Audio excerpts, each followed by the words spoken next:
In today's episode, if you guys want to see me attempt to move this entire 4-post lift with the vehicle still on it, stick around.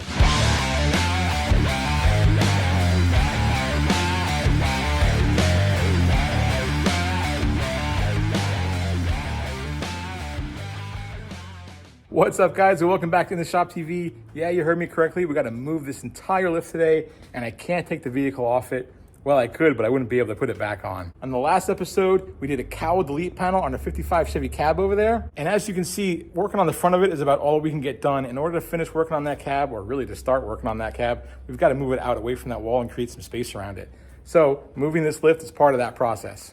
So just to give you guys an idea of what kind of small space that we're working with here, here's my lift right in the center, taking up everything, all the space.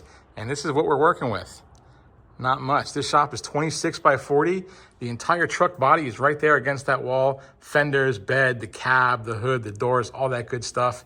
And I'm just able to step on this side of the lift and work on the front of the cab. And that's pretty much all I can do comfortably. And that's just not going to cut it. So the plan is we've got to take this lift and I would say move it probably 6 feet over here to where we can create some space on the other side of it. But even so, we just don't have much room because I've got to leave a little bit of a path to get to my tools, my toolbox, where I can still walk around this thing if I need be. And then over here on this side, as you can see, I've got even less space to work with. I just have enough room for my body to be right there where I'm working on the front of the cab to do the things that you see me do already, which is the firewall and that cowl delete panel. I don't mean to sound ungrateful. I came from a 2-car garage that was cluttered with household stuff when I started doing this. So to have a 26 by 40 shop with 12 feet in height and a lift and all that, I am incredibly grateful and I'll be able to work in here just fine. However, to work properly on that cab, I've got to get it moved away from the wall and just get some decent amount of space for me to walk around it in order to do body work at least half-ass decent. The other problem I have is that I just have crap everywhere because my shop is not tremendous and I'm running out of space. So before we even attempt to move this lift or see if it's possible, I've got to create some space here just by cleaning all this junk out of the way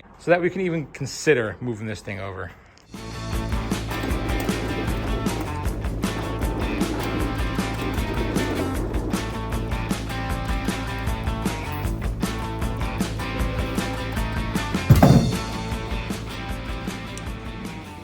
All right, guys, so I did clear some space. I've got a tape measure laid out here on the floor, and right here is 48 inches or 4 feet. Was my initial thought I can gain 4 feet, but then I realized that's only leaving myself 2 feet to open the drawers, which is fine, but then there's nowhere for me to stand to open my drawers and get to my tools. So I'm gonna have to bump it back to about 36 inches. So that's only 3 feet this way we're gonna be able to move this lift. I had the idea of maybe kind of slanting that back end all the way in and not being able to get through and just going around the other way. That's an option that would leave me more room on this side and the lift would just kind of be catty-cornered. But I'm not too sure that would really give me the room that I need over there to work on the cab any better than just moving this over 3 feet. So I think what we're gonna do is I'm gonna sweep this floor, get it cleaned up so that I have an easier time moving this lift. And then the only thing to do is just move it over and see what it looks like. I think I am gonna go ahead and mark my floor right now, right where my lift was or is currently, so that when I do go back with the lift, it's right back where I had it.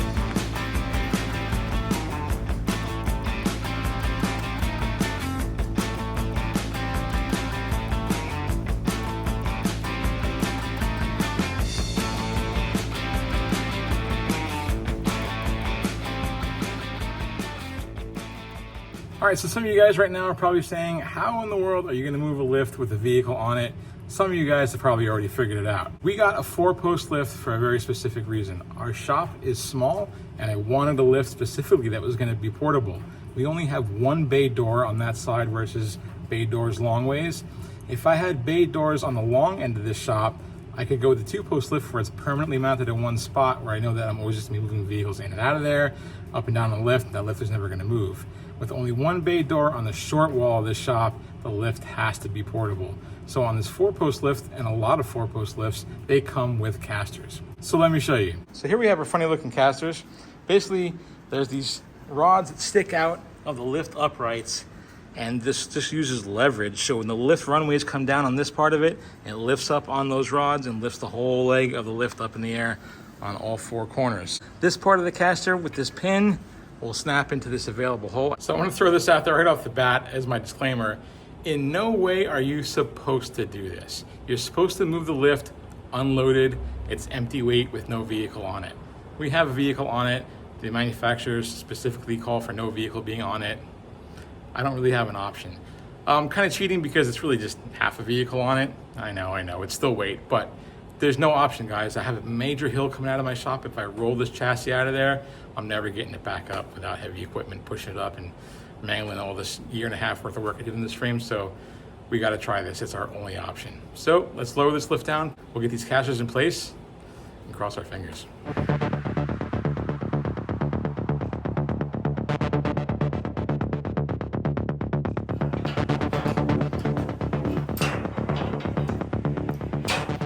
My shop floor is kind of tilted or sloped this way for drainage.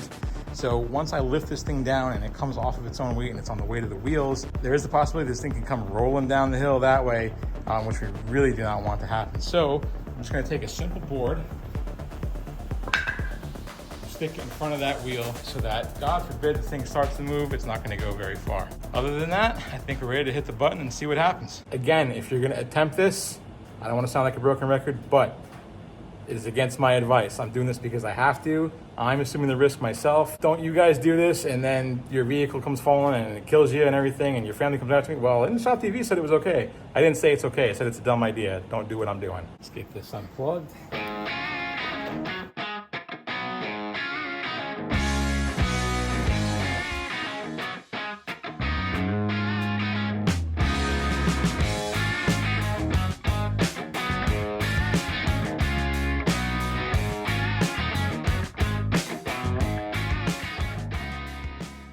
Okay, so that did give me a lot of room. The only problem is I'm a little bit too far forward this way. As you see, I can't pass through right there.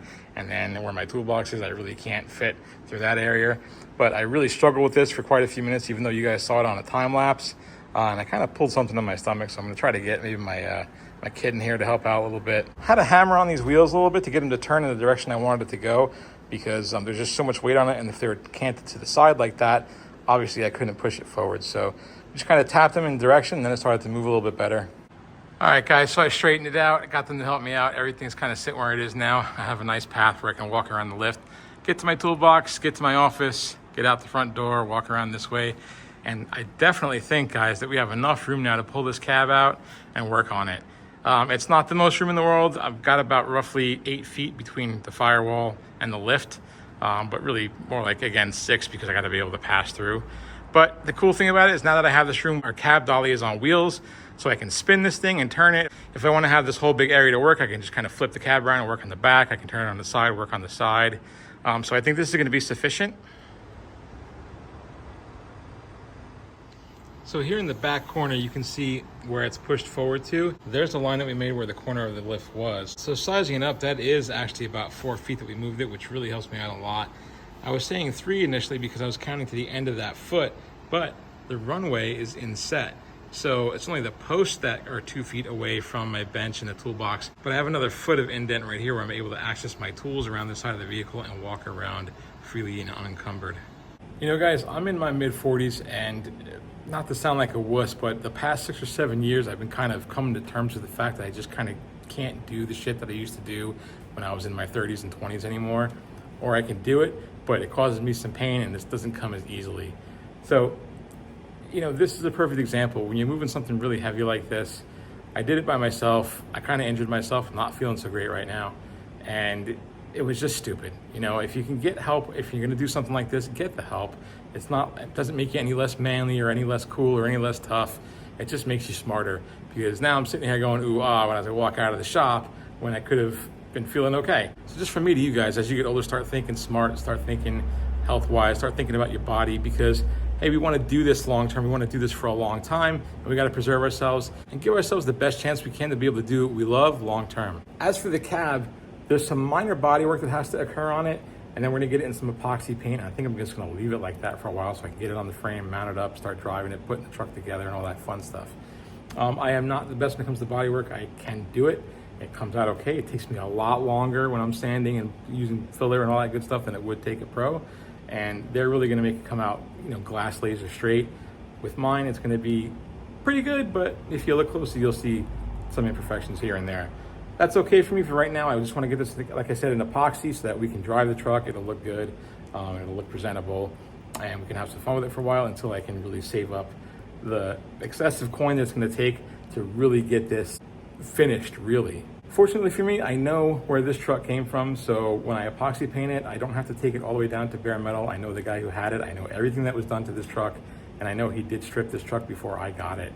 There's a couple of spots where there's some original paint left over, and there is a little bit of rust coming through in a couple spots that I am going to take care of and get that down to bare metal, epoxy paint that, use some filler, and straighten that all out. You'll see some surface rest starting to go on top of the primer because it's been sitting like this for a long time. A lot of that, believe it or not, is when I'm using a grinder in here and grinder dust goes and sits on top of that truck and I don't wipe it off.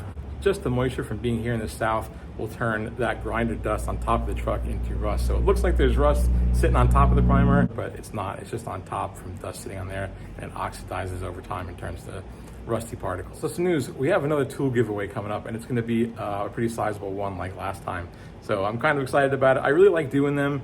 It helps the channel out, and I love being able to help somebody out there in the audience get an expensive tool that they might not have had the money for, or they don't have in their arsenal already. So kind of excited about that. Make sure you guys stay tuned for the tool giveaway that's coming up real soon. Make sure you come back, check out the bodywork that's about to happen. Even though I am no pro bodywork guy, it's still gonna be really cool, and we're gonna start getting this truck into shape really, really soon. Guys, thanks so much for watching.